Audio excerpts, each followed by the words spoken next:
கோவையில் கொள்ளை சம்பவம் தொடர்பாக போலீசார் சுட்டுப்பிடித்த 3 பேரில் ஒருவர் உயிரிழந்தார். விவரங்களுடன் செய்தியாளர் நேசராஜ் இணைப்பில் இருக்கிறார். வணக்கம் நேசராஜ், இது குறித்தான தகவல்கள். வணக்கம். கோவையில் கடந்த வெள்ளிக்கிழமை கவுண்டம்பாளையம் அரசு அடுக்குமாடி குடியிருப்பில் 13 வீடுகளில் பூட்டை உடைத்து 42 சவரன் தங்க நகைகளும் 3 லட்சம் ரூபாய் பணமும் கொள்ளையடிக்கப்பட்ட சம்பவம் நடைபெற்றது.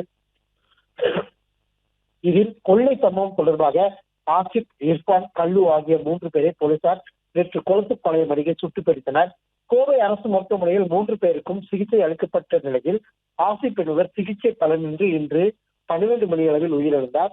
துப்பாக்கி சூடு குறித்தும் துப்பாக்கி சூட்டில் ஒருவர் உயிரிழந்ததை அடுத்து நீதிபதி தலைமையிலான விசாரணையும் நடைபெற உள்ளது. நாளை பிரேத பரிசோதனை நடைபெறும் என மருத்துவர்கள் தரப்பிலும் தகவல் தெரிவிக்கப்பட்டுள்ளது. ஆசிப் உயிரிழப்புக்கு காரணம் போலீசாரின் துப்பாக்கி சூடா அல்லது வேறு ஏதாவது காரணங்களா என்பது பிரேத பரிசோதனை அறிக்கைக்கு பின்பு தெரிய வரும் என அரசு மருத்துவர்கள் தெரிவித்துள்ளனர். பிளே ஸ்டோர் மற்றும் ஆப் ஸ்டோரில் இருந்து பாலிமர் செயலியை QR கோடு மூலம் பதிவிறக்கம் செய்யுங்கள். செய்திகளை உடனுக்குடன் பெறுங்கள்.